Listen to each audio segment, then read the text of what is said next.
இருட்டுன்னு ஒரு ஷார்ட் ஃபிலிமில் நான் நடிச்சிருந்தேங்க. அது ரொம்ப ஒரு சின்ன கேரக்டரா இருந்தால் கூட ரொம்ப அருமையான ஒரு கதைக்களம் அது. ஒரு பிளைண்டோடைய பார்வையில வந்து அந்த கதை வந்து நகருது. இந்த படத்துடைய குறும்பட இயக்குனர் பார்த்தீங்கன்னா, அ செங்கோடன் மோகன்ட்டு அவர் வந்து ஏற்கனவே ஈசல்னு ஒரு ஷார்ட் ஃபிலிம் பண்ணியிருந்தாரு. அதில நான் தான் ஹீரோவா பண்ணியிருந்தேன். அவருடைய 2வது படைப்பு தாங்க இந்த இருட்டு.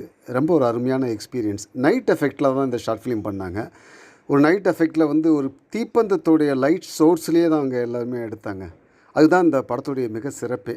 ஒரு பிளைண்டோடைய ஒரு பார்வையில இந்த உலகத்தில மதங்கள் வேண்டாங்க, மனித நேயம் மட்டுமே போதுன்றத வந்து வலியுறுத்தி தான் இந்த படம் வந்து எடுக்கப்பட்டது. மிக அற்புதமான ஒரு கதைக்களம்.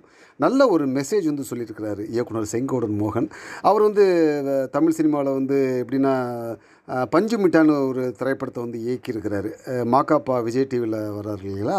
அவர் தான் அந்த படத்தில ஹீரோவா வந்து நடிச்சிருக்கிறாரு. அது வந்து இவருடைய முதல் படம். செங்கோடன் மோகனுடைய முதல் படம். மிக திறமையான ஒரு இயக்குனருங்க. நடிகர்கள்ட்ட வேலை வாங்குறதுல வந்து அவர் மாதிரி யாரும் வாங்க முடியாது. எனக்கு வந்து இது மறக்க முடியாத அனுபவம். இந்த இருட்டு குறும்படத்தில நடித்தது எப்பவுமே என்னால மறக்க முடியாதுங்க.